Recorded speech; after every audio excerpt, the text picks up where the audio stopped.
restaurar. Hoje Ele te chama para renovar. Hoje Ele te chama para reviver e amar.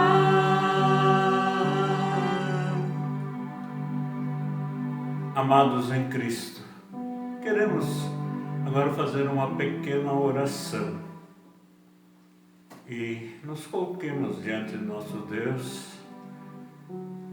Amado Pai Celestial, amado Deus Triuno, Deus Pai, Filho e Espírito Santo, em Tua presença pedimos que purifiques o nosso coração, que nos perdoes todos os pecados e assim também nos prepare para acolher a Tua palavra, refletir sobre ela e edificar-nos espiritualmente para a honra e louvor do Senhor Jesus Cristo, que vive e reina contigo e com o Espírito Santo, um só Deus, agora e sempre.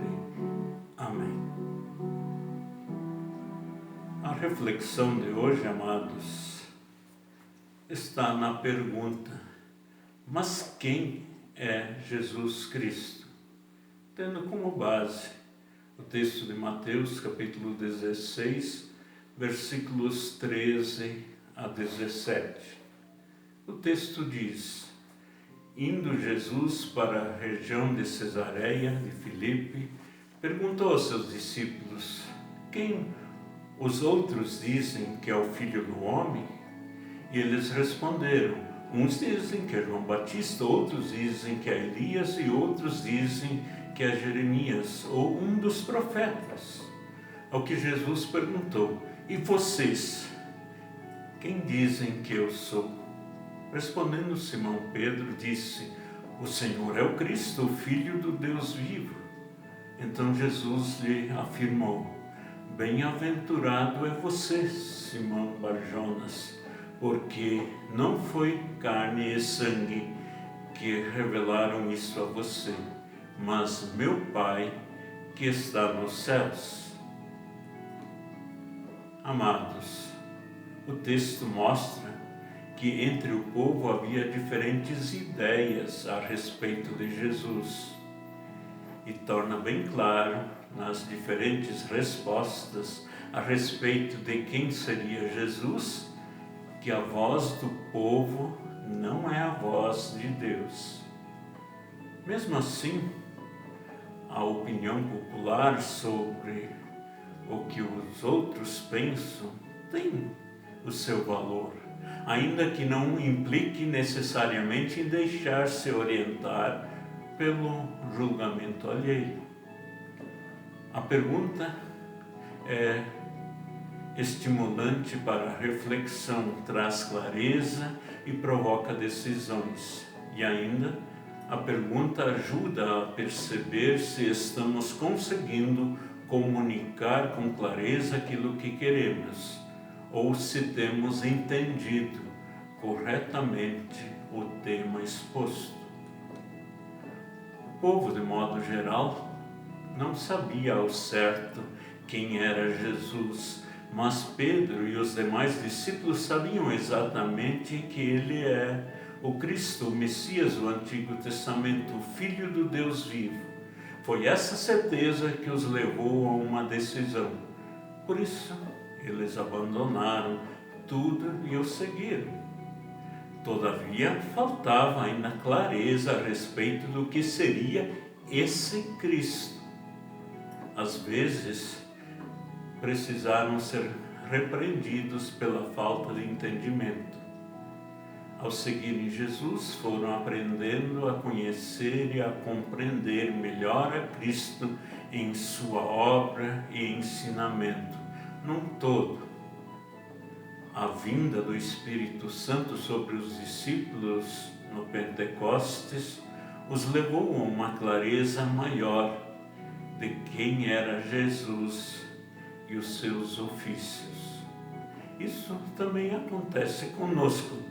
Precisamos do Espírito Santo. Porém, enquanto membros da Igreja de Cristo aqui na Terra, como militante peregrino, ainda conhecemos a Cristo com a visão obscurecida, como em espelho.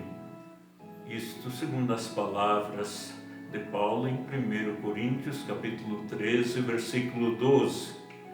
O povo, ao comparar Jesus aos grandes personagens do Antigo Testamento, indicou reconhecimento em Jesus, mas Jesus representava muito mais. Isso não foi percebido, e Jesus, quando afirma que a confissão de Pedro não veio dele mesmo, mas foi revelada por Deus, mostra, de certa forma, o porquê das respostas do povo. Não se chega à compreensão clara do que realmente é Jesus através de uma simples reflexão pessoal, ainda que essa seja necessária. Isso, todavia, apenas nos coloca no âmbito da graça e do dom de Deus para a ação do Espírito Santo em nós. O fato que levou Pedro a despojar-se dos próprios conceitos, anseios e expectativas foi a renovação da mente dele pelo poder do Espírito Santo, tanto que é necessário, enfim, para todos, para compreenderem o que significa o Cristo para nós. Amados, a pergunta de Jesus: e vocês, quem dizem que eu sou? É pertinente e permanece atual. Somos convidados a dar resposta pessoal, a ir além da opinião que ouvimos. Somos convidados a perceber a diferença. Quem é Cristo para nós hoje? Confessamos como Pedro: tu és o Cristo, o Filho do Deus vivo? A resposta determina a nossa motivação e também nossa forma de vida como seguidores e discípulos de Jesus. E também caberá a nós responder, então, por que somos membros e por que nos congregamos numa igreja local? O que a Igreja de Cristo representa para nós? A forma de vida que levamos nos identifica como cristãos? Ainda, o que caracteriza a Igreja de Cristo? Quais são os aspectos comuns que reúnem pessoas como igreja? E o que marca a diferença entre participantes e não participantes de uma igreja local? Isso tudo tem resposta na própria Escritura, nos ensinamentos do Senhor Jesus. E tem a metáfora do corpo humano, onde Cristo é cabeça e os cristãos membros do corpo. E esta pode nos ser uma grande ajuda para responder os questionamentos apresentados. A igreja, como corpo de Cristo, possui elementos essenciais, que são unidade, diversidade e serviço.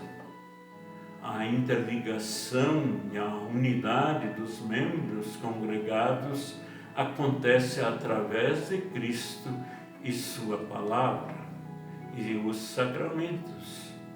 Ele, Cristo, é a cabeça da igreja. Batizados, somos em um só corpo, conforme 1 Coríntios 12, 13. Os membros congregados numa igreja local manifestam a unidade através da confissão pública da fé no Trino Deus, que, firmados em Cristo, testemunham e vivem a fé na prática do amor. E assim como os membros do corpo são diferentes e possuem funções distintas, também membros congregados numa igreja local são compostos por pessoas com diferentes ideias e diferentes dons. Diferença que aponta para a complementação. Nenhum membro é autossuficiente. Cada pessoa tem algo a dar e a receber. Cada pessoa tem um dom e cada dom é importante e necessário para o desenvolvimento da igreja local como corpo de Cristo. Os membros não vivem para si, mas estão a serviço do corpo. A chegada do senhorio de Cristo tem implicações nas relações de poder. No lugar do poder como dominação, entra o poder como serviço. E o texto de Marcos, capítulo 10, versículos 42 a 44, expressa muito bem o contraste entre o poder exercido pelos grandes e o poder que pode ser exercido por aqueles que vivem sob o senhorio de Jesus. Pois a Igreja de Cristo é chamada para ser sal e luz no mundo.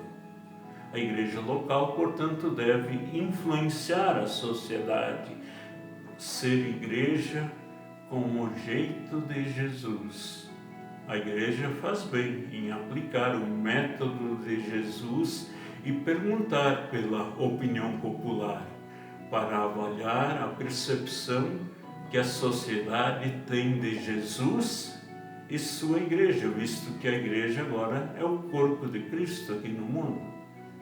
Mas a sociedade não determinará quem é o Cristo e o que é sua igreja. A igreja de Cristo, constituída por pessoas que aceitam o senhorio de Cristo em suas vidas, não se conforma com este século, pois firmada em Cristo vive e testemunha o amor cristão.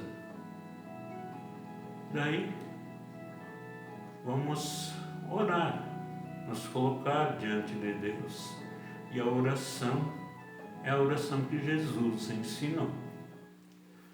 Pai nosso que estás no céu, santificado seja o teu nome, venha o teu reino, seja feita a tua vontade, assim na terra como no céu.